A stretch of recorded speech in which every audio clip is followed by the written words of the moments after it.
pour partir la journée du bon pied. Au 98.5 Montréal, vous écoutez L'Agacé le matin. On est conscient que c'est pas facile. Durant la pandémie, par exemple, en santé, c'était dépenses illimitées. Alors là, c'est un autre régime. Il faut voir le processus de restructuration, comment il va se dérouler. On en a pour à peu près 5 mois. C'est au terme de ce processus qu'on va voir de quelle manière ça s'est joué. C'était pas le scénario souhaité. 250 $ pour tout le monde qui fait moins que 150 000 $ par année. C'est de l'aide directe. Il va faire n'importe quoi pour sauver sa job. Lui, c'est un autre tour de passe-passe de 2 mois avant que M. Trudeau et le Bloc imposent encore plus d'inflation, plus de taxes et plus d'impôts. Voici Patrick Lagacé. Vendredi, le 22 novembre. Merci d'être là. Vous pouvez nous écrire au 98-985. Je commence avec une météo avant le tour d'horizon de l'actualité. Donc, aujourd'hui, pluie, des vents de 40 km/h, des rafales à 60, maximum de 6 degrés. La nuit prochaine, pluie intermittente, minimum de 4. Demain samedi, nuages, 40 % de probabilité d'averse, on aura un maximum de 8 degrés.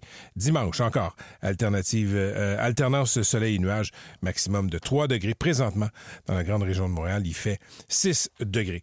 Je commence avec une nouvelle un peu en marge de l'actualité. Des voleurs qui ont dérobé pour 10 000 $ de viande destinée à des paniers de Noël à Longueuil. C'est l'organisme communautaire Longueuil Action Nouvelle Vie qui a été victime de ce vol-là. Ça s'est passé en fin de semaine dernière. Il y a des bandits là, qui ont défoncé une barricade érigée autour d'une remorque et ils ont vidé la remorque. Ils ont fait plusieurs allers-retours. Donc, 300 à 400 kilos de viande qui étaient destinés à des paniers de Noël. Là, la bonne nouvelle, c'est que il y a, semble-t-il, plusieurs citoyens de Longueuil qui ont appris la nouvelle et qui ont commencé à faire des dons à cet organisme-là, là, Action Nouvelle Vie, mais ça touche 2200 paniers de Noël à ces gens-là qui ont volé de la viande pour les pauvres. Écoutez, on vous souhaite pas juste une pierre au rein, on vous souhaite de passer les fêtes en prison. Jeudi fou à Ottawa. Je sais que le Vendredi fou s'en vient, et là, je vole le titre de la chronique de notre collaboratrice Marie-Ève Fournier dans la presse. Ça a été un jeudi fou hier. Hier matin, je vous ai annoncé, parce qu'il y a eu une alerte média là-dessus, là, que Ottawa allait annoncer une suspension de la TPS sur certains produits. Écoutez, c'est pas juste une suspension de la TPS sur certains produits, c'est la suspension de la taxe fédérale sur plusieurs produits. Écoutez, oui, des articles essentiels comme des couches, oui. Oui, des articles essentiels comme de la nourriture, mais pas juste de la nourriture. Écoutez, il y a aussi des chips, des croustilles, des pretzels, des boissons gazeuses. Tout ça devient, pendant 2 mois, à partir du 14 décembre, exempt d'impôts, exempt de 5 % d'impôts. Il y a les sapins de Noël. Les sapins de Noël deviennent soudainement détaxés à partir du 14 décembre. Il y a un buffet d'articles qui vont être soustraits à la TPS. Le gouvernement Trudeau a fait ça un peu le couteau sur la gorge parce qu'on le sait, il est minoritaire. C'est le NPD qui voulait ça. Et j'ai pas vu d'économistes qui ont dit « voici une très bonne idée ». Écoutez, même la Fédération canadienne de l'entreprise indépendante, qui demande toujours des réductions du fardeau fiscal, a émis un communiqué de presse pour dire « oui, mais, on est content, mais ça va être un aria pour les commerçants qui, pendant seulement 2 mois, vont devoir reprogrammer tout le système de tarification dans leur commerce. » Il y a ça. Et en plus de ça, il y a des économistes qui disent « écoutez, c'est d'un point de vue économique, de couper comme ça la TPS, une taxe sur certains articles pendant une durée limitée, ça n'aura pas beaucoup d'effet sur l'économie. » Il y a toute la question aussi des chèques, parce que Justin Trudeau va vous envoyer des chèques. Et quand je dis « va vous envoyer des chèques », c'est pas des chèques à ceux qui sont démunis, c'est pas des chèques à ceux qui sont dans la classe moyenne, c'est des chèques à ceux qui ont fait en 2023 moins de 150 000 $. Et si je comprends bien, moins de 150 000 $ net. Fait que pour le brut, je ne sais pas ça va jusqu'à combien, là, ça dépend de la situation fiscale de chacun, mais il y a comme 18 millions de Canadiens. Fait qu'excluez les enfants, excluez les gens malades, excluez les personnes âgées, C'est à peu près tous les Canadiens, là, sauf les plus riches, qui vont recevoir un chèque de 250 $. On va parler de tout ça avec Jean-Yves Duclos, qui est un ministre de Justin Trudeau. Mais je vous le dis, hier, j'étais sur Facebook dans l'après-midi et on savait là, qu'il y avait cette annonce du fédéral. Puis je n'avais pas suivi l'actualité depuis quelques heures. Et là, j'ai vu passer sur Facebook Justin Trudeau qui envoie un message qui dit « Vous avez gagné moins de 150 000 l'an dernier, vous recevrez un chèque de 250 $, la remise pour les travailleurs canadiens. » Sincèrement, je pensais que son compte avait été piraté ou que c'était un compte parodique. Paul Journet parle de se faire passer un sapin parce qu'on se fait donner des cadeaux avec notre argent. Je rappelle que le déficit, je pense qu'il est de 50 milliards à Ottawa. La dette a explosé, a doublé depuis que Justin Trudeau est là. Ça va ajouter encore quelques milliards de dollars au déficit et à la dette. Bon, bref, je comprends qu'on puisse être content, mais il y a quand même le signe d'un certain désespoir là-dedans. L'autre grosse nouvelle économique hier au Québec, c'est la mise à jour économique du ministre des Finances, Éric Girard. Le déficit est toujours de 11 milliards de dollars. Les revenus les dépenses ont augmenté aussi. Et pour nos auditeurs qui ont plus de 60 ans et qui choisissent de continuer à travailler, qui avaient un crédit d'impôt, qui se prévalait de ce crédit d'impôt de 1 000 $ là, pour les travailleurs âgés, pour les inciter à rester sur le marché du travail, c'est repoussé à 65 ans.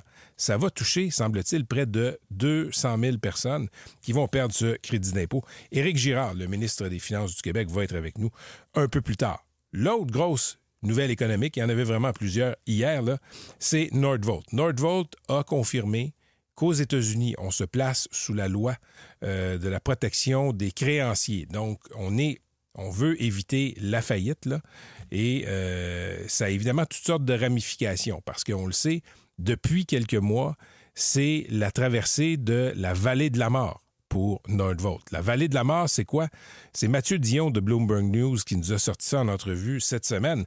C'est la période où Nordvolt doit tenir. Est-ce que Nordvolt va tenir? Pas sûr. On a besoin de plus de financement.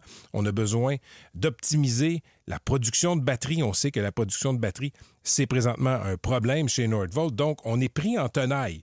Mauvaise production et aussi, les coffres sont à peu près vides. Nordvolt veut se protéger de ses créanciers. Semble-t-il que ça n'aura pas d'effet sur les opérations québécoises. On peut avoir un doute. Si la compagnie Nordvolt ne va pas bien, est-ce que ça finira par avoir une incidence sur le grand projet, le plus grand projet industriel de l'histoire du Québec? On verra.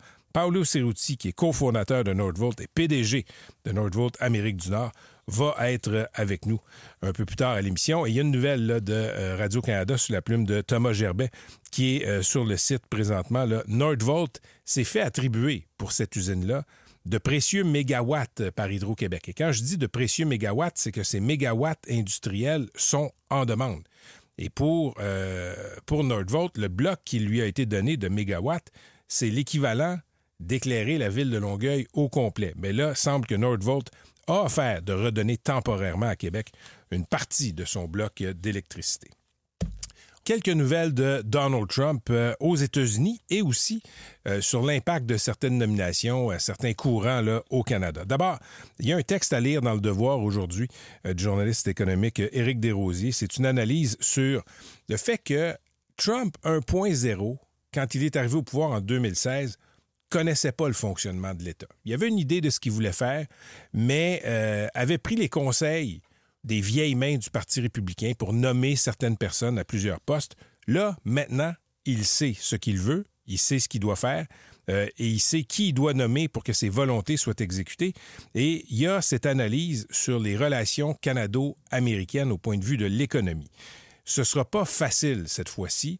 Et on le sait, là, lors de la renégociation de l'accord de libre-échange États-Unis-Amérique du Nord, il y a quelques années, M. Trump faisait face, dans le fond, à un bloc Canada-Mexique. Les Canadiens et les Mexicains avaient fait front commun avec les États-Unis.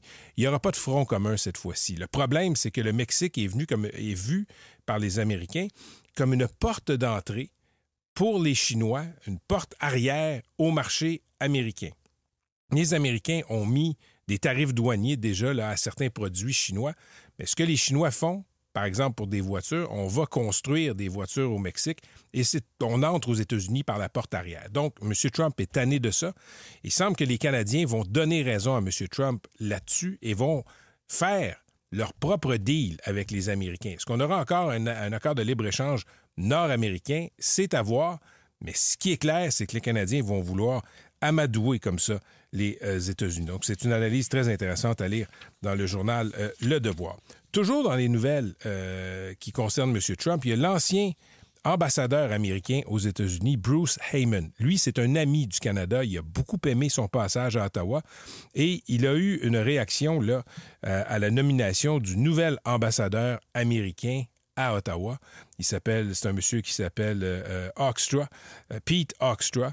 Et on avait beaucoup de craintes parce que M. Trump a nommé à certains postes clés, certains postes d'ambassadeur, par exemple avec l'OTAN, il a nommé des gens qui ne connaissent pas les relations internationales. Mais il semble que ce personnage-là, nommé ambassadeur au Canada, il semble que ce soit une bonne tête. Il a l'oreille du président et il semble que ce ne soit pas un idéologue. On verra. Et toujours dans la question des relations avec les États-Unis, il y a l'ancien président François Hollande, l'ancien président français, qui a accordé une entrevue à la presse. Vous pouvez lire ça, là, c'est Vincent Larouche qui a interviewé François Hollande. Et lui, il dit, écoutez, M. Trump va tenir ses promesses. Il fait ce qu'il dit. Il a côtoyé M. Trump, là, brièvement à la fin de son mandat, M. Hollande. Et il dit aussi, c'est l'occasion pour des pays comme le Canada, pour les pays européens, de revoir leur stratégie de non seulement de négociation, mais leur stratégie commerciale. Est-ce qu'il faut mettre tous nos œufs dans le grand panier américain, sachant à quel point les Américains peuvent être caractériels sous M. Trump? Pas sûr que c'est une bonne idée. Sinon, Matt Gaetz aux États-Unis, qui était pressenti pour être ministre de la Justice, un personnage absolument sulfureux, soupçonné d'avoir eu des relations sexuelles avec des adolescentes, d'avoir pris de la drogue dans des orgies, des choses comme ça. C'est lui que M. Trump voulait comme ministre de la Justice. Bien, il s'est retiré devant toutes les rumeurs qui l'entourent parce que, évidemment, au Sénat, même si le Sénat est pro-Trump, il y a des sénateurs qui ont dit non, ça va trop loin. C'est pas vrai qu'on va assermenter, qu'on va autoriser Matt Gaetz à devenir procureur général. Il a donc choisi, M. Trump, une de ses anciennes avocates, Pam Bondi, qui a été procureur général en Floride. Et je vous ai souvent parlé de théorie du complot. Et ce qui est fascinant dans les théories du complot, d'abord, ça a commencé avant la pandémie. Il y avait déjà des mouvements anti-vax. Il y avait déjà des mouvements là, parano qui nous disent que, vous savez, là, les traces de vapeur que laissent les avions dans le ciel bleu, ce sont des chemtrails, ce sont des produits toxiques qui sont déposés là, dans les moteurs d'avions pour empoisonner les gens. Toutes sortes de folies comme ça. Mais ça nous vient beaucoup des États-Unis. Les États-Unis sont une puissance intellectuelle. Vous avez aux États-Unis la plus grande proportion de prix Nobel. Vous avez parmi les plus grandes universités au monde, mais vous avez aussi une frange de la population américaine qui croit n'importe quoi. Une frange de la population américaine qui produit des théories du complot depuis toujours. Et évidemment, avec la pandémie, ces mécanismes-là ont été turbo-propulsés. Et Robert Kennedy Jr., qui va devenir essentiellement ministre de la Santé aux États-Unis, Robert Kennedy Jr. N'est pas quelqu'un qui croit à la science. Il croit qu'il y a des problèmes aux États-Unis et ses solutions sont toujours anti-science. Il était anti-vaccin avant que ce soit à la mode. Il était de ceux qui disaient que les vaccins causaient l'autisme. Ça a causé beaucoup de tourments à beaucoup de parents, cette théorie complètement discréditée. Une des lubies de M. Kennedy Jr., c'est que le fluor qu'on met dans l'eau, il y a des villes en Amérique du Nord où on met du fluor dans l'eau. Pourquoi? Parce que juste en buvant de l'eau comme ça, si tu en bois régulièrement, ça a un effet protecteur pour les dents. Et pour ceux qui n'ont pas accès à des soins dentaires de façon régulière, parce qu'ils manquent d'argent, par exemple, bien, ça donne une protection accrue. Tous les organismes de santé publique dans le monde disent « c'est une bonne idée ». Les études scientifiques depuis 40 ans disent « c'est une bonne idée ». Bien, la Ville de Montréal s'est rendue aux arguments d'un Trumpiste qui a lancé une pétition. Ça s'est fait quasiment à catimini, là, c'est sorti dans la Gazette hier. Et on va arrêter de mettre du fluor dans l'eau à Montréal. Extrêmement surprenant, c'est quelqu'un qui s'appelle Ray Coelho. C'est un citoyen de Montréal qui a lancé une pétition Pétition qui était inconnue des élus concernés, parce que tout ça commence dans l'ouest de la ville. Il fait une pétition et le service de l'eau finit par lui donner raison. Il va falloir éclaircir ça aujourd'hui. J'imagine que l'équipe de Mme Plante va avoir des explications à donner, mais il est très proche, M. Coelho, de Robert Kennedy Jr., à tel point que quand la nouvelle est sortie, semble-t-il, Robert Kennedy Jr., futur ministre de Donald Trump, a écrit à Ray Coelho pour lui dire « Hey, félicitations ». Donc, vous irez lire ça, mais c'est un autre exemple du fait que les théories du complot ont un effet dans le réel. Et il y a quelques années, pendant la pandémie, il y a des gens qui me disaient « Pourquoi tu parles souvent des théories du complot? Pourquoi tu parles souvent de ces gens qui croient aux théories du complot? C'est un phénomène marginal. » C'est pas un phénomène marginal. Et on le voit. Une mesure de santé publique célébrée depuis des décennies vient de tomber à Montréal parce qu'un proche de Robert Kennedy Jr. a réussi à ébranler la ville de Montréal. Moi, je trouve ça assez particulier. OK, quelques nouvelles qui nous viennent de Québec. D'abord, vous le savez, hier, dans le Journal de Montréal, il y avait cette nouvelle. Une école du quartier Côte-des-Neiges, l'école Lavoie, qui, le samedi, quand il n'y a pas de cours, louait des locaux à un organisme maghrébin pour qu'on fasse de l'enseignement islamique. Dans le fond, des cours coraniques. On apprend aux jeunes c'est quoi le Coran. C'est un vieux truc de tous les groupes religieux. On veut avoir un pied dans l'école. Pourquoi avoir un pied dans un centre communautaire, dans une salle que tu loues dans un centre d'achat, quand tu peux avoir un pied à l'école? La crédibilité de l'école, les religieux la veulent. Les chrétiens ont fait ça, des groupes chrétiens ont fait ça pendant plusieurs années, essayer d'avoir un pied à l'école, de louer un local à l'école pour faire de l'enseignement chrétien. Là, ce sont les musulmans. Et je vous le disais hier, ça va pas être long avant qu'on dise à ce groupe-là, vous n'avez plus le droit de donner vos cours coraniques. Et c'est exactement ce qui s'est passé. Bernard Drainville qui a envoyé la directive. C'est terminé. Pas de prière dans les écoles, ni les jours de classe, ni les jours où il n'y a pas de classe. Sinon, toujours en politique provinciale, Carl Blackburn ne va pas se présenter au leadership du Parti libéral du Québec. Carl Blackburn, c'est un vieux routier libéral qui est maintenant le grand patron du Conseil du patronat du Québec. Il a des ennuis de santé. On pensait qu'il allait être rétabli et pouvoir se lancer dans la course au leadership. Ce ne sera pas le cas. Il a annoncé qu'il n'y ira pas. Et sinon, on le sait, il y a cette commission spéciale sur les jeunes et les écrans, nos députés, dans un effort transpartisan, là, qui sont en train d'étudier la question de l'impact des écrans sur la psyché des jeunes, sur la socialisation des jeunes. Donc, il y a plein d'experts qui viennent témoigner. On va même dans les écoles là, pour parler aux jeunes, pour avoir leur point de vue là-dessus. Et les députés ont voulu entendre Meta. Meta, c'est la compagnie qui chapeaute Facebook et qui chapeaute surtout Instagram. Les jeunes sont moins sur Facebook que sur Instagram. Meta devait y aller et finalement, c'est désisté. Meta a refusé l'invitation de l'Assemblée nationale. Et il y a Pascal Bérubé, là, vous pourrez lire ça dans la presse, Pascal Bérubé, le député péquiste, qui siège sur cette commission, qui dit, bien écoutez, faut envoyer à Meta une obligation à comparaître. Donc, un peu comme un subpoena. Si la Cour vous envoie un subpoena, vous êtes obligé de vous présenter à la Cour. Les parlementaires ont ce pouvoir-là aussi.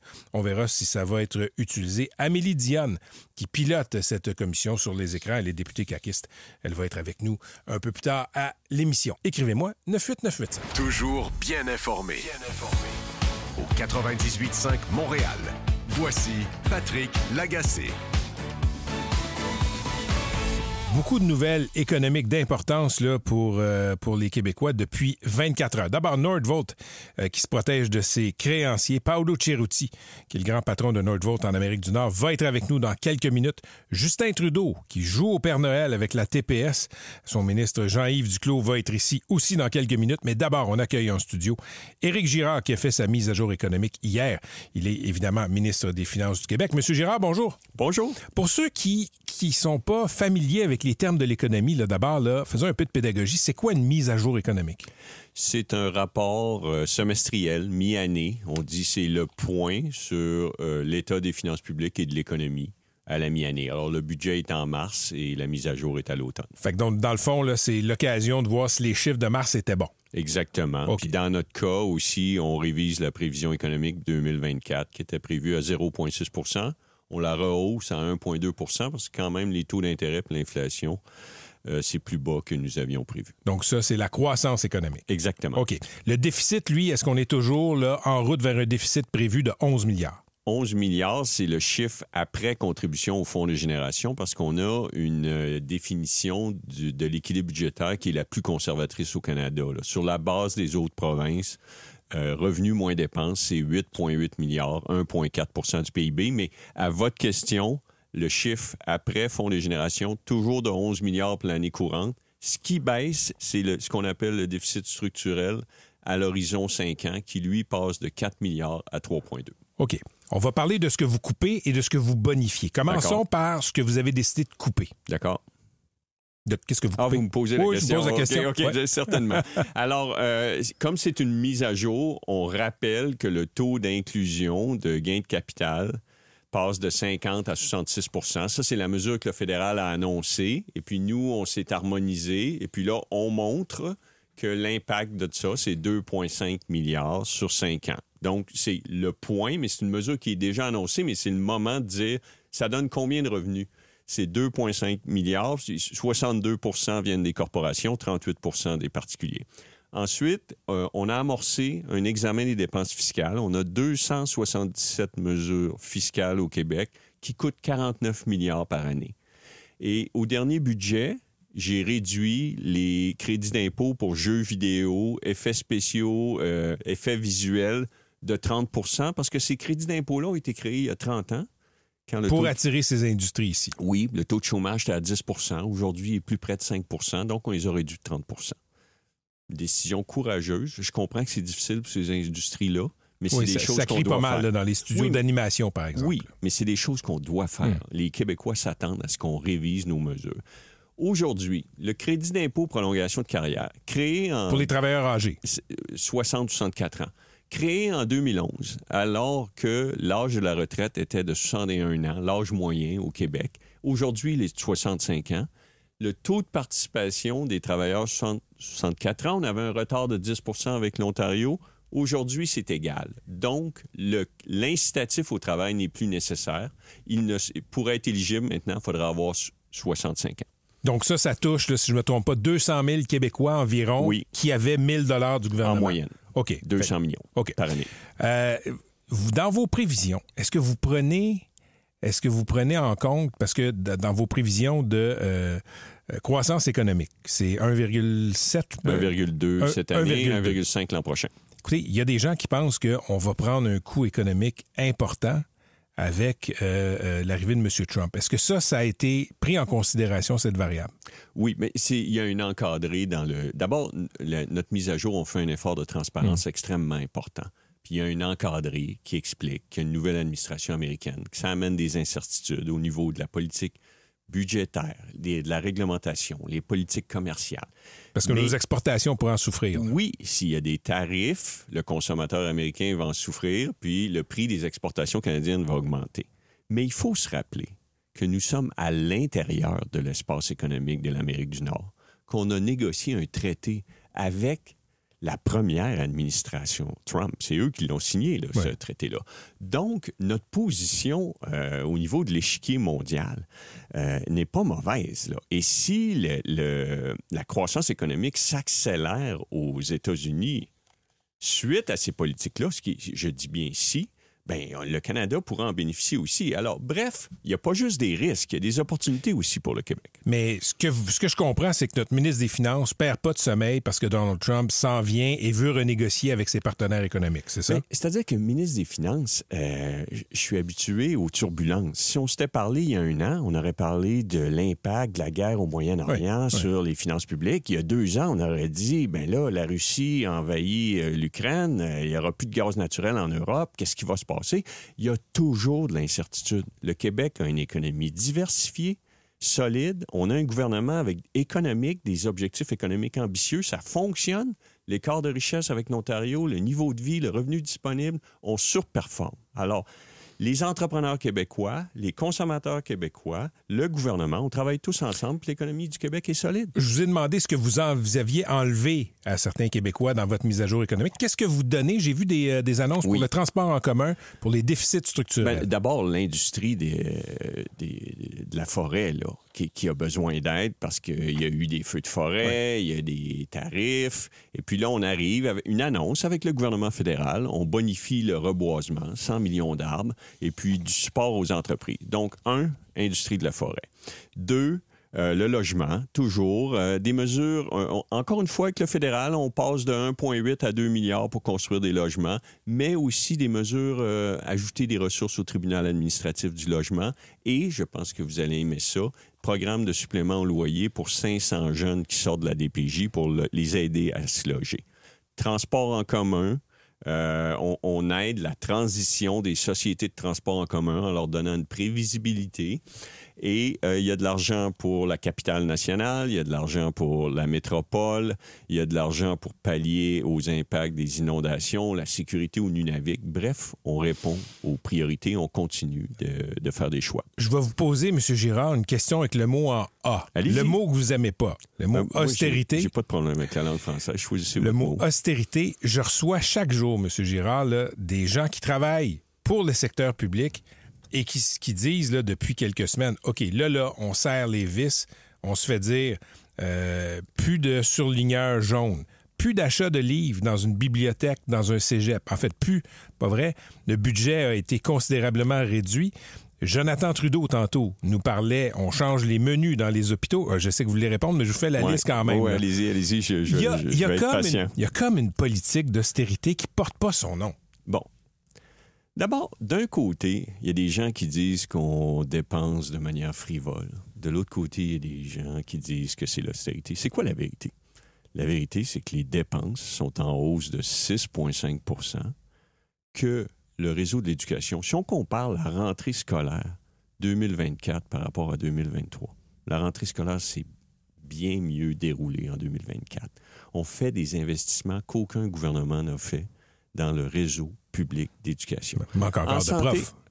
Je ne veux pas rentrer dans les détails, mais est-ce qu'il en manque moins qu'en 2023? Mais il en manque encore si beaucoup. vous me laissez parler, ça va bien. Allez-y. 1er décembre, création de Santé Québec. Là, on change de régime. Depuis la pandémie, c'était dépenses illimitées en santé et en éducation. Là, on demande au réseau de respecter leur budget. Je le sais que c'est difficile. C'est un changement de régime. Mais les dépenses sont en hausse de 6,5 % au Québec en 2024-2025. En infrastructure, j'entends les cégeps se plaignent.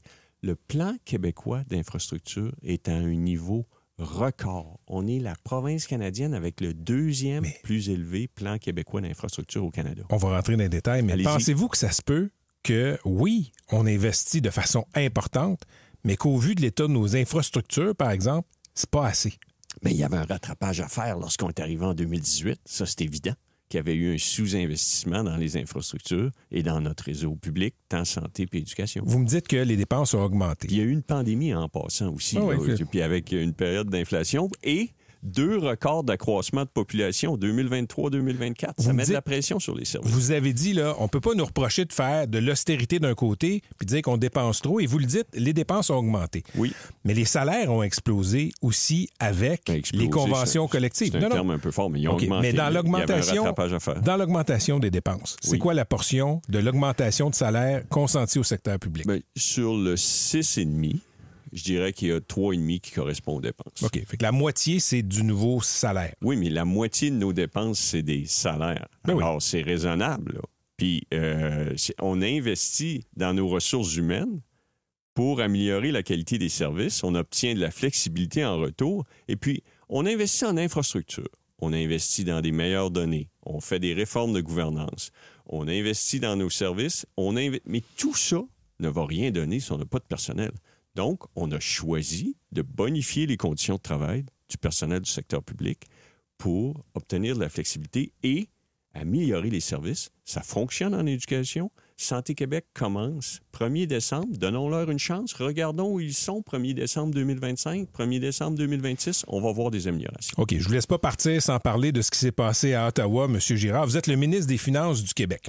Et on le sait, à Québec, là, vous n'êtes pas le premier ministre des Finances, là, on gratte les fonds de tiroir de temps en temps. Là. On gère de façon responsable. Oui. Mais quand on regarde à Ottawa, disons qu'ils ont des moyens plus grands que dans les provinces. Et hier, le Père Noël, Justin Trudeau, a annoncé qu'on allait soustraire de la TPS plusieurs produits pendant 2 mois. Chèque de 250 $ à tous les Canadiens qui ont fait en 2023 moins de 150 000 $ net par année. Êtes-vous jaloux? Non. Ben là... Non, mais... Il y a une partie de vous qui aimerait ça être à sa place, là. Non, j'aimerais pas ça, être le ministre des Finances de Justin Trudeau. De distribuer des cadeaux comme ça? Non. J'ai appris cette mesure-là hier matin. Ça sentait un peu l'improvisation. Je les laisse expliquer leurs mesures. Lorsque le bulletin fiscal va être publié, on va l'analyser, puis on va prendre nos décisions. Je vous demande pas de le commenter, mais écoutez, trouvez-vous que c'est une bonne idée? Bien, moi, je suis un économiste. Oui. Les économistes ne sont pas des grands partisans des mesures temporaires. Donc, une suspension de 2 mois, c'est pas une bonne idée de la TPS. Mais c'est un peu étrange, là, parce qu'on va tout changer les systèmes informatiques. Puis les commerçants sont déjà en train d'hurler, là. Par le temps qu'on va les avoir changés, il va falloir les rechanger. OK. Ils vont soustraire à la TPS les sapins de Noël. Oui. Mais il ne se vendra pas plus de sapins de Noël. Les gens vont payer moins cher leur sapin de Noël, 5 %. Allez-vous enlever la taxe provinciale sur les boules de Noël? Si les producteurs de sapins de Noël n'augmentent pas leur prix de 5 % Je sais même pas si ça touche les sapins naturels, M. Girard. Je vais en parler avec M. Duclos tantôt. Là. J'aurais pensé qu'il allait se vendre beaucoup de sapins de Noël au marché Jean Talon, mais allez-y. Non, mais je vous pose la question, allez-vous soustraire à la TVQ les boules de Noël et les guirlandes de Noël? Nous, on fait un travail sérieux. On attend la publication du bulletin fiscal. Du fédéral. On va analyser ça. On va prendre tout ça en considération. On va parler au fédéral. Puis, on va prendre nos décisions calmement. J'ai appris ça hier matin. OK, mais ouvrez-vous la porte à imiter le fédéral sur une partie de la TVQ ou la TVQ au complet, sur les mêmes produits? C'est-à-dire que s'ils veulent nous compenser pour ça, on peut faciliter ça. Mais s'ils ne compensent pas, c'est non. C'est non. M. Girard, je vous souhaite un excellent temps des fêtes. Attendez au 14 décembre pour aller acheter votre sapin au marché Jean Talon. Merci beaucoup. C'était Éric Girard, notre ministre des Finances. Merci beaucoup. Toujours bien informé. Au 98.5 Montréal. Voici Patrick Lagacé. On commence par parler des écrans et de nos enfants. Vous le savez, les députés québécois ont commencé à sonder des experts, les jeunes eux-mêmes, sur l'impact des écrans, des réseaux sociaux sur la santé et le développement des jeunes. Et durant les semaines du 4 et du 18 novembre, novembre, les députés ont visité une vingtaine d'écoles dans les diverses régions du Québec. Amélie Dionne est députée de la CAQ, elle est présidente de cette commission. Elle est en studio. Madame Dionne, bonjour. Bonjour. D'abord, on va commencer avec une nouvelle, là, c'est sorti hier. Meta, qui est la grande compagnie mère de Facebook et d'Instagram. Les députés voulaient entendre Meta, plein de questions à poser sur ces propriétaires de plateformes numériques. Ils ont refusé l'invitation des députés. Pourquoi? En fait, il y a eu une question de disponibilité. On est toujours en communication avec eux. Pour le 25 novembre, là, il y avait une question, il y avait un enjeu de disponibilité. Alors, je veux juste confirmer que le mandat qu'on a de vouloir les entendre en audition est toujours d'actualité. On est en discussion avec eux pour trouver une autre date d'audition. Donc, c'est un refus lié au calendrier, pas un refus lié au principe. Semblerait. Alors, semblerait. Alors, nous, on continue nos discussions. Je leur ai parlé. On est en discussion avec eux. On aura une seconde phase de consultation après les fêtes. Donc, on aura aussi des horaires de disponibles pour entendre de nouveau des organismes, des experts et aussi Meta. L'Assemblée nationale peut, semble-t-il, forcer des témoins à venir témoigner. Il y a Pascal Bérubé, le député du Parti québécois, qui aimerait que l'Assemblée nationale dise à Meta « Non, vous venez vous asseoir dans la chaise. » Si Encore une fois, ils ont des excuses pour pas venir, les gens de Meta. Allez-vous les forcer à témoigner?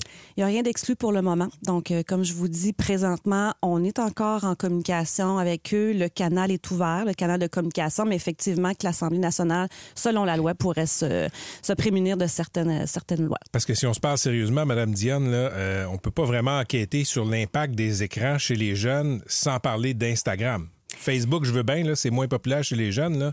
Ça va être un rapport incomplet si vous ne les forcez pas à venir témoigner. Bien, Instagram, effectivement, c'est omniprésent dans la vie des jeunes. Puis on le voit, là, on vient de terminer 2 tournées et puis 2 semaines de tournée d'école. Puis on le voit à quel point les plateformes des réseaux sociaux sont omniprésents dans la vie des jeunes. Puis il y a une question, nous, ce qu'on souhaite leur poser comme question, c'est au niveau de l'algorithme. C'est leur algorithme qui fait en sorte qu'il y a une dépendance qui se crée. Les jeunes nous le disent. Des fois, ils veulent aller comme 10 minutes se désennuyer sur TikTok ou sur Instagram.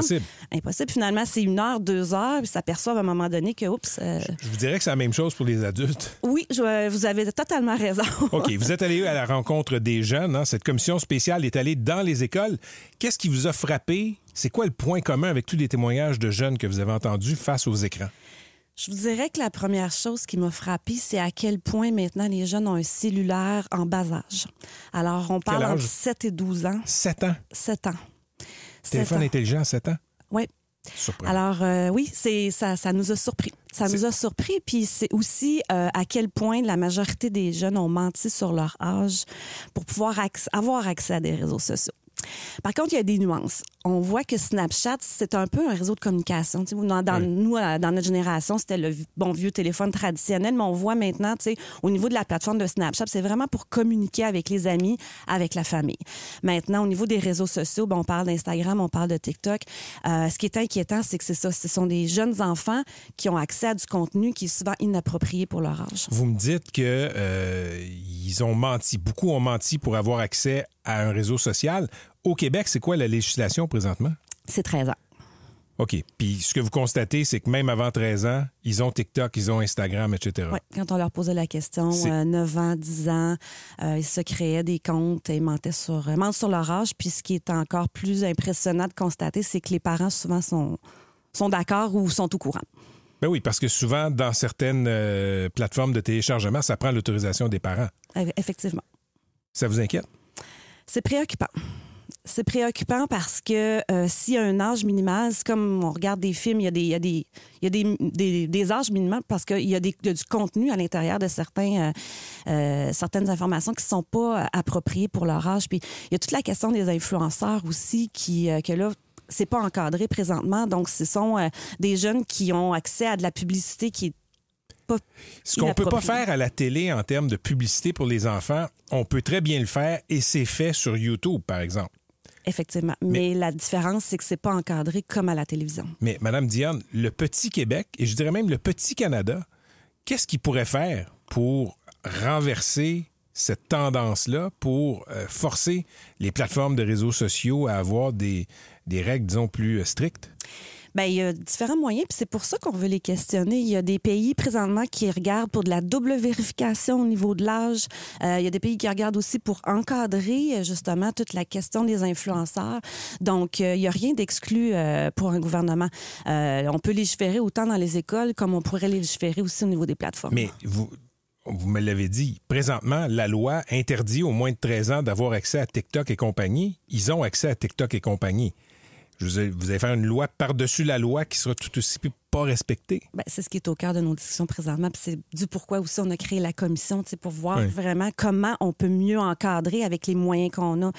Et c'est pour ça aussi qu'on souhaite une deuxième phase de consultation parce qu'on voit toute la...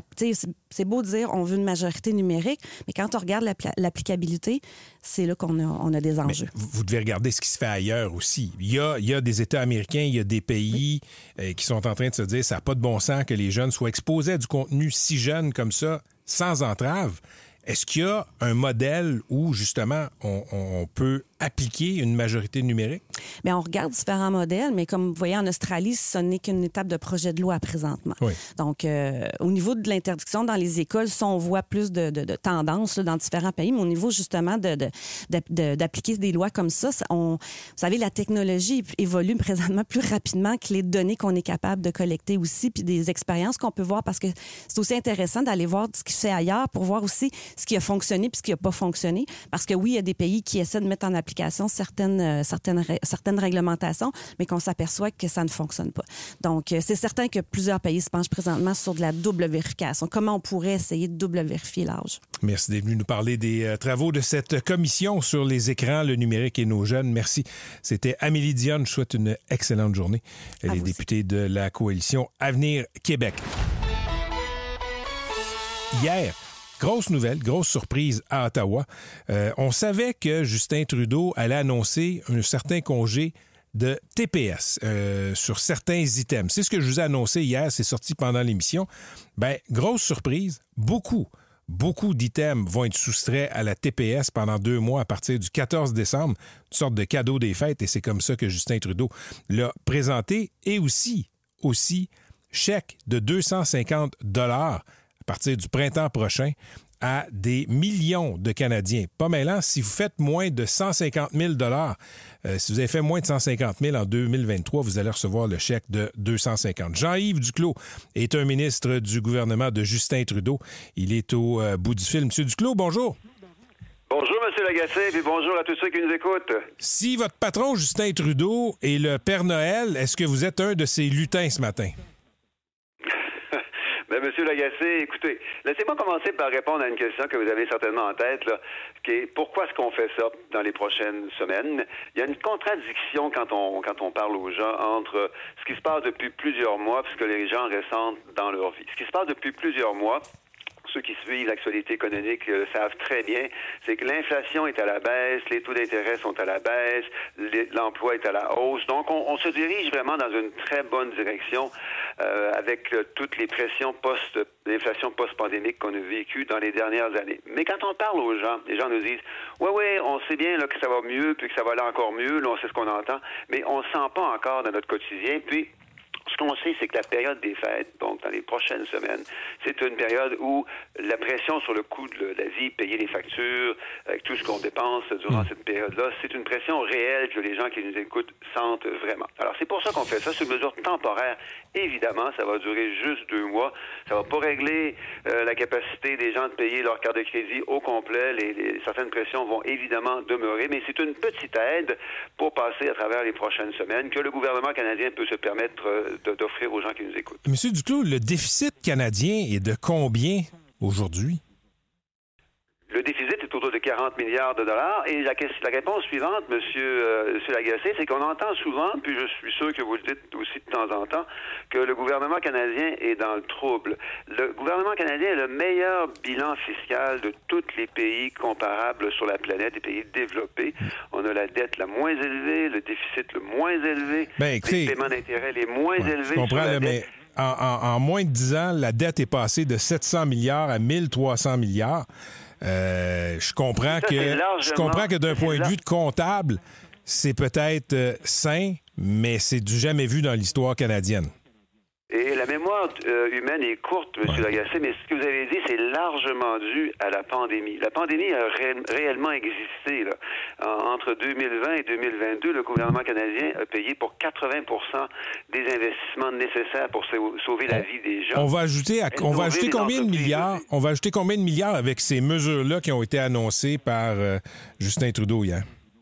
C'est une mesure temporaire qui va durer 2 mois, qui va coûter à peu près 1,6 milliard de dollars, qui va aller dans les poches des gens. C'est pas du gaspillage. Ça, c'est pour la TPS.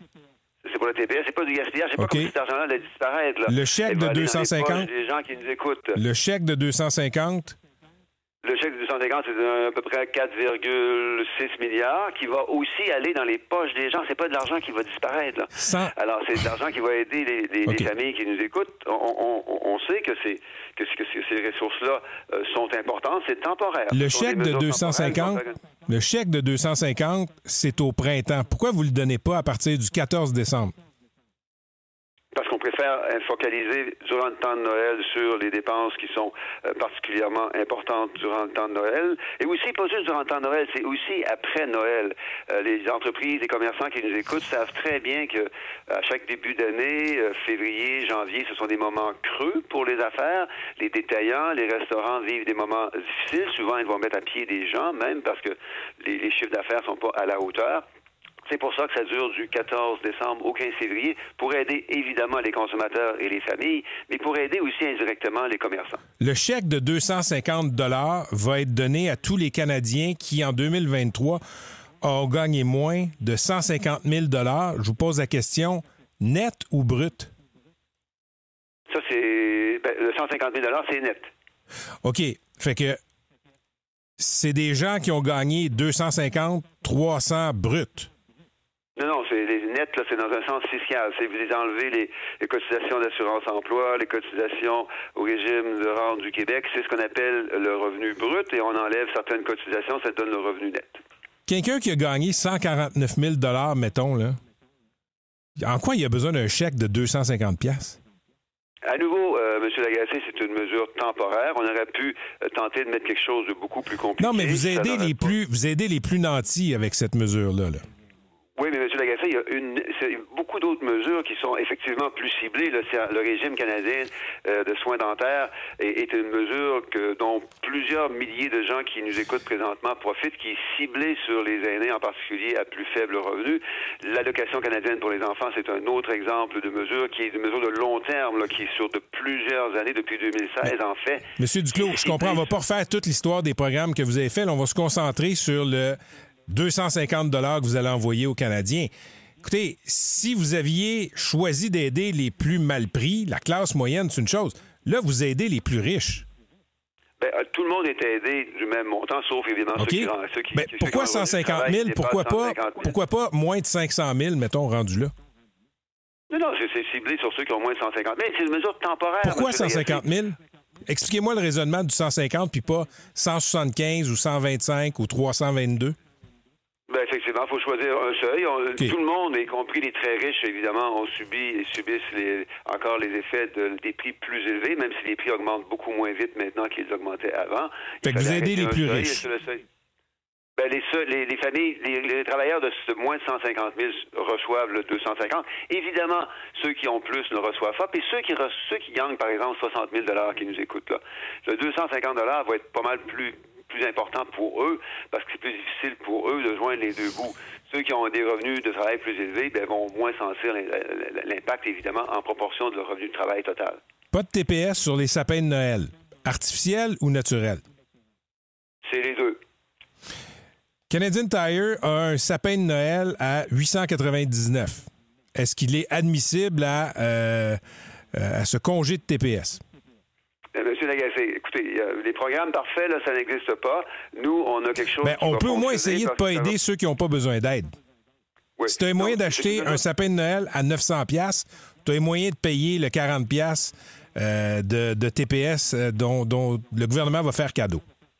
Je comprends très bien, M. Lagacé. C'est une mesure temporaire qui s'ajoute, en fait, aux mesures de plus long terme très structurantes, comme j'ai mentionné le régime dentaire, l'allocation pour les enfants, le supplément de revenu garanti qui est augmenté pour les aînés, les investissements en logements abordables et en logements sociaux qui ciblent évidemment les ménages à plus faible revenu. Il y a une tonne de mesures structurantes de long terme qui existent et qui vont d'ailleurs être développées au cours des prochains mois. Cette mesure, c'est une mesure temporaire de 2 mois pour aider les familles dans une période où on sait que les pressions sur le coût de la vie, la capacité de payer les factures à la fin de 2024 et au début de 2025 vont être importantes. OK. Dernier point, j'aimerais qu'on fasse un exercice ensemble. J'aimerais que vous répétiez la phrase suivante sans rire. Justin Trudeau n'a pas essayé d'acheter des votes hier. Monsieur Lagacé, il va y avoir des élections dans les prochains mois, peut-être dans un peu moins d'1 an.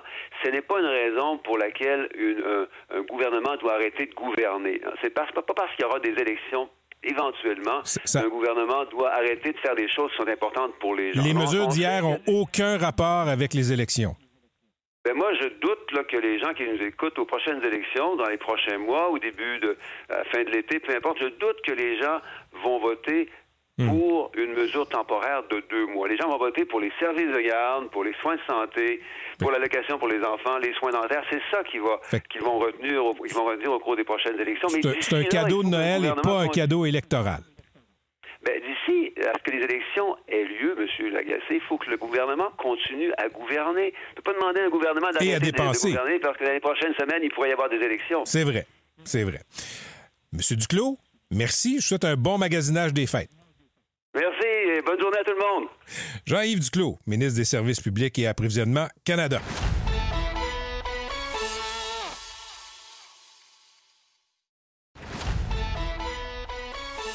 Voici Patrick Lagacé. On reçoit en studio Paolo Cerutti. Il est cofondateur et président directeur général de Nordvolt en Amérique du Nord. Et on le sait, partout dans le monde, pour Nordvolt, ça ne va pas très bien. Disons qu'on est très loin de l'optimisme qui présidait lors de cette conférence de presse de nos dirigeants, des gens de Nordvolt. C'était à la fin du mois de septembre 2023. On va écouter justement le premier ministre du Québec lors de cette conférence de presse. C'est une annonce qui est historique. On annonce une usine. Nordvolt va construire une usine de 7 milliards de dollars. C'est le plus grand investissement manufacturier de toute l'histoire du Québec. C'est quand même pas rien, là. Monsieur Cerutti, bienvenue en studio. Bonjour. On a entendu le premier ministre Legault en des temps plus heureux. Est-ce que l'usine va voir le jour? Oui, nous sommes déterminés à ce que l'usine voit le jour. Nous allons de l'avant avec le projet.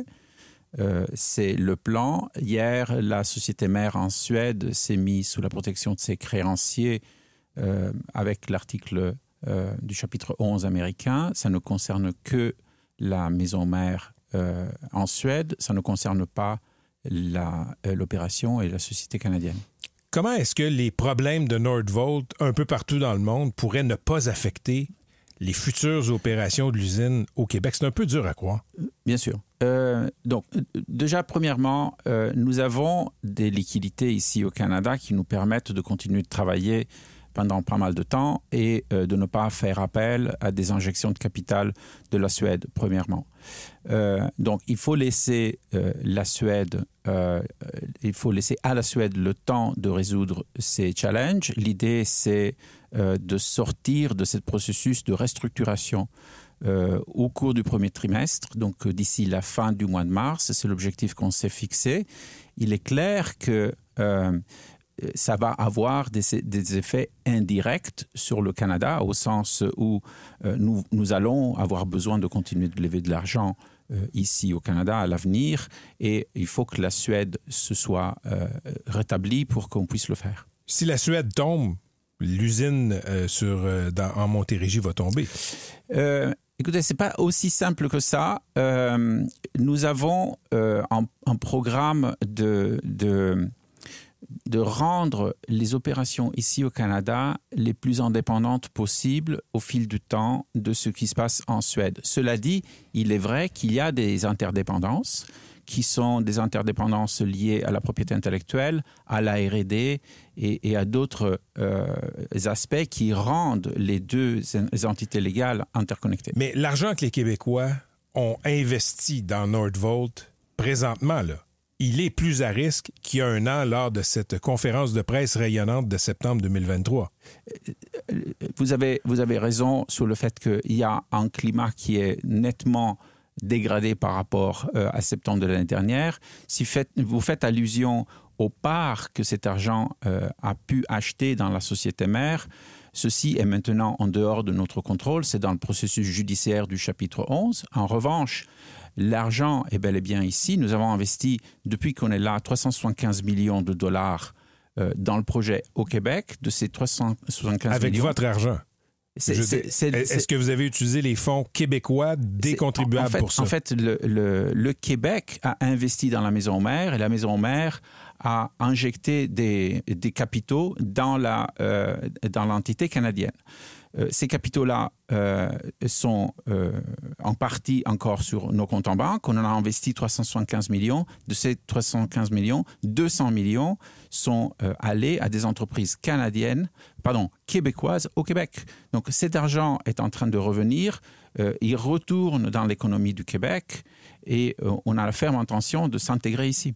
Vous avez la ferme intention, mais écoutez, vous avez dit à Paul Arcand, il y a quelques mois, l'usine va être construite, elle va être ici pendant 50 ans. Êtes-vous encore aussi optimiste aujourd'hui, en novembre 2024? Vous posez la question au cofondateur de l'entreprise, donc je ne peux pas vous dire autre chose que bien entendu. En fait, j'aimerais ça qu'on me dise la vérité. Oui, mais moi, j'en suis convaincu, Monsieur Lagacé, j'en suis convaincu. Maintenant, il y a un passage qui est difficile, ce serait hypocrite de dire autre chose. Et c'est un passage qui est difficile parce que la Suède passe une période qui est compliquée. OK. La Suède a perdu la confiance de BMW. La Suède a de la misère à fabriquer des batteries de qualité et en quantité promise. Là, les clients qui voudraient acheter éventuellement des batteries de Nordvolt Québec, là, pourquoi ils vous achèteraient des batteries? Vous n'êtes pas fiable. Permettez-moi de préciser quelque chose qui est important. On n'a jamais eu de problème de qualité. Nos batteries... C'est pas ça qu'on entend. Permettez-moi de contester cela. On n'a jamais eu de problème de qualité. La qualité et la performance de nos batteries sont reconnues par tous les clients. Là où on a eu des challenges, et on continue à avoir des challenges, c'est dans l'exploitation de l'outil industriel, c'est de sortir de l'usine autant de batteries qu'on voudrait en sortir. Et pour répondre, respecter les termes de vos ententes avec vos clients. Exactement. Ça, vous n'êtes pas capable de le faire présentement. On a eu du mal à le faire.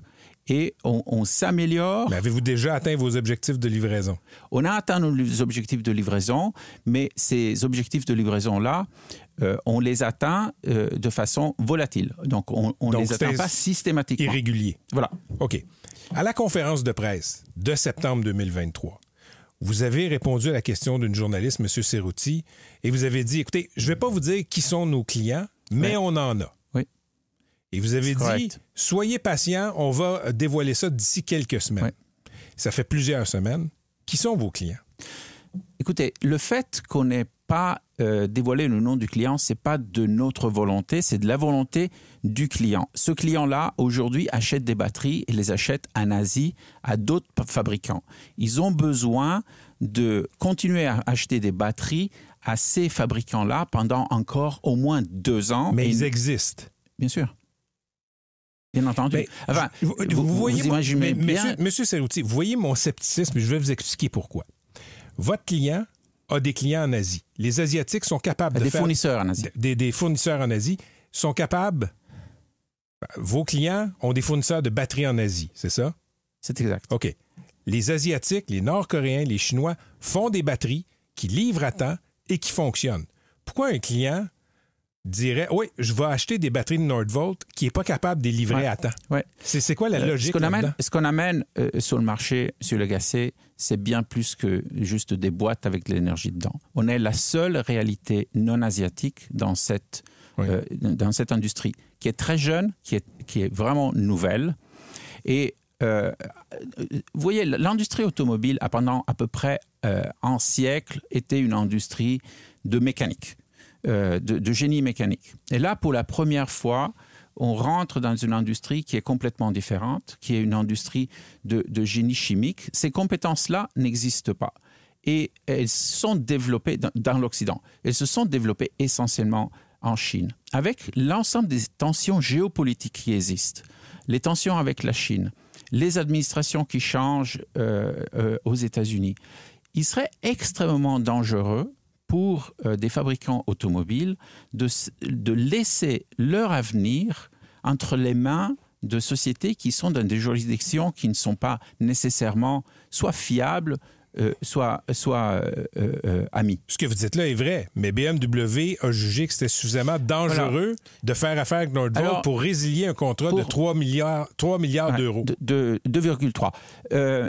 Laissez-moi vous donner un peu de contexte sur BMW. BMW a 2 fournisseurs sur la ligne de produits sur laquelle on était. BMW a aussi vendu moins de voitures qu'il ne le prévoyait sur cette ligne de produits. Nous étions en retard. À cause de nos propres challenges industriels. Et la somme de Northvolt en retard plus moins de volume a fait qu'avec BMW, on s'est mis d'accord sur le fait qu'il fallait développer et se focaliser sur une autre ligne de produits pour le marché allemand, pour l'usine allemande. Monsieur Cerutti, vous sentez mon scepticisme. Puis moi, j'ai réécouté la conférence de presse hier de septembre 2023, là, où Northvolt était la 8e merveille du monde. Et c'était pas vrai. Pourquoi vous croirez aujourd'hui que Northvolt, au Québec, va lancer son usine un jour? Écoutez, nous avons investi 375 millions. On va continuer à investir. De ces 375 millions, 200 sont partis, sont déjà dépensés au Québec. On a monté une équipe qui est de calibre mondial. On a appris et on est en train d'apprendre de nos erreurs.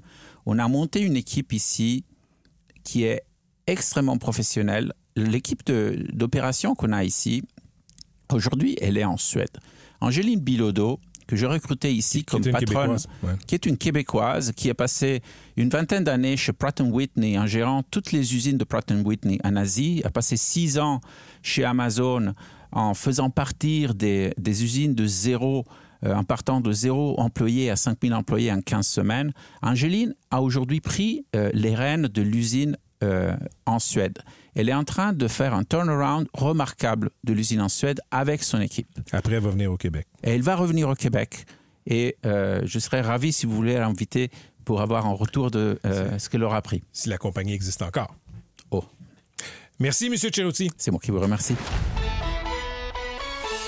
Je me tourne maintenant vers Jean-François Lépine et je suis très content que Jean-François soit ici parce que ça brasse encore en politique internationale dans une époque où ça brasse. Salut Jean-François. Oui, bonjour. Jean-François, la Cour pénale internationale a émis ses mandats d'arrêt internationaux contre le premier ministre d'Israël, Benjamin Netanyahou, et son ex-ministre de la Défense, Yoav Gallant, et aussi contre des officiels du Hamas.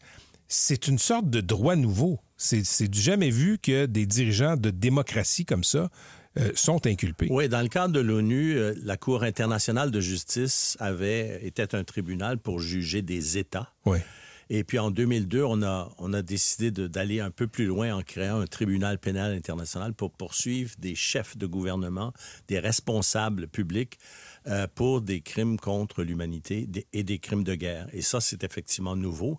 Le tribunal, donc, peut, après avoir demandé à un comité de 3 juges, émettre des mandats d'arrêt quand il croit que des personnages publics ont été responsables de crimes de guerre ou de crimes contre l'humanité. Ça met, si M. Netanyahou et son ministre Yoav Gallant étaient condamnés éventuellement par le tribunal, ça les met au même rang que des criminels qui ont été jugés devant ce tribunal-là, comme Slobodan Milosevic, le président de la Serbie, durant la guerre en Bosnie-Herzégovine, un massacre de population musulmane, entre autres, et Omar al-Bashir, le président du Soudan, qui n'est plus là aujourd'hui, qui est accusé de génocide au Darfour. Alors, il faut dire aussi que le procureur, qui est un Britannique, qui émet ces mandats-là, qui s'appelle Karim Khan, il a, tu l'as évoqué, aussi mis en cause 3 leaders du Hamas. Le problème qu'il a de ce côté-là, c'est que ces 3 leaders-là ont été, depuis que cette procédure a commencé, ont été tués par des frappes israéliennes. Ce qu'il faut dire, là, c'est les accusations portées contre M. Netanyahou et son ministre de la Défense. C'est d'avoir utilisé la famine et l'extermination comme des armes de guerre, ainsi que des attaques ciblées contre les populations. C'est extrêmement grave. C'est prétendument documenté par la Cour pénale. Israël dit on aurait aimé voir l'enquête, le résultat pour les preuves. Nous-mêmes. Là, il y a une contestation de ce côté-là. Il faut dire que ni Israël, ni son grand protecteur, les États-Unis, ne font partie de la convention qui a créé la Cour. De la même façon, la Chine, la Russie, l'Iran, donc il y a beaucoup de pays, il y a 124 pays qui en font partie. Mais si M. Netanyahou mettait le pied dans un pays qui est signataire de la convention, ce pays-là aurait l'obligation de l'arrêter. L'obligation, oui, morale, parce que techniquement, on l'a vu hier, le Canada, par exemple, qui est un pays créateur de la Cour pénale internationale, a dit, par le premier ministre et par Mme Joly, nous allons respecter les décisions de la Cour pénale. Ils n'ont pas dit spécifiquement, s'il vient ici, on va l'arrêter, mais c'est ce que ça veut dire. Les Pays-Bas, par exemple, qui est un pays plus ferme dans cette situation-là, ont dit, s'ils viennent, on va les arrêter. Ça fait en sorte que ces gens-là, donc M. Netanyahou et son ministre Yoav Gallant ne pourront plus circuler à travers le monde. Et M. Netanyahou a tout de suite dit, ça y est, c'est de l'antisémitisme. Comment peut-on attaquer de la sorte un État démocratique? C'est pas parce qu'un État est démocratique qui ne commet pas d'horreur sur le plan international. En tout cas, on le voit dans le conflit actuellement au Moyen-Orient. Et il dit, c'est un retour à l'affaire Dreyfus. Ça, c'est intéressant. C'est pas une anecdote, c'est une image très importante pour, entre autres, les Juifs du monde entier. L'affaire Dreyfus, c'est une affaire à la fin du 19e siècle d'un militaire français qui a été accusé d'espionnage. Une affaire qui a divisé la société française, qui a révélé un antisémitisme important au sein de la société. Et Dreyfus a été finalement acquitté à la fin de tout un processus. Ma question, moi, c'est jusqu'à quel point une accusation d'antisémitisme, c'est ce que M. Netanyahou dit, nous empêcherait d'analyser froidement les responsabilités de chacun dans le conflit au Moyen-Orient. Alors ça, c'est vraiment une question. Au moment où il y a 80 000 étudiants qui sont en grève au Québec aujourd'hui pour la deuxième journée. Là, il y a de la pluie, je ne sais pas s'ils vont être aussi... leurs manifestations vont être aussi importantes, mais ces manifestants-là, la communauté juive, les communautés juives qui sont pro-israéliennes à Montréal les accusent d'antisémitisme, mais au fond, ils font une critique d'Israël. C'est pas une critique antisémite là-dessus. Donc, malgré ces accusations-là, donc, je l'ai dit, le Canada, la France, l'Union européenne disent respecter la démarche du tribunal pénal. Donc, ils vont la respecter, la décision. Alors, moi, je dis... Donc, quelles sont les limites de ces accusations d'antisémitisme? C'est une question que... À quel point à quel moment, Jean-François, est-ce que la critique légitime d'Israël devient de l'antisémitisme? Exactement. Et comment, se cache sous comment on la critique joue avec d'Israël? ça? Puis, il y a une chose que j'ai trouvée intéressante cette semaine. Irwin Cutler, le grand juriste, défenseur des droits de l'homme, ex-ministre du Canada, on a appris qu'il avait été l'objet d'une tentative d'assassinat menée par l'Iran. C'est un grand défenseur des droits de l'homme. C'est un grand dénonciateur de l'antisémitisme. Il a défendu des opposants russes, chinois, iraniens. Il a dénoncé le génocide au Darfour. Il a aidé des gens comme Nelson Mandela. Mais jamais dans sa vie, cet homme qui est un grand dénonciateur de l'antisémitisme et qui est un défenseur des droits de l'homme, il n'a pris la peine de dénoncer le sort réservé aux Palestiniens dans les territoires occupés et à Gaza bien avant le 7 octobre. Jamais, alors que beaucoup de pays, l'Union européenne, beaucoup de pays dans le monde dénonçaient cette situation-là, jamais il ne l'a fait. Donc pourquoi? On est un combattant pour les droits de l'homme, mais on ne parle jamais du problème palestinien. Dès qu'on en parle, on dit c'est de l'antisémitisme.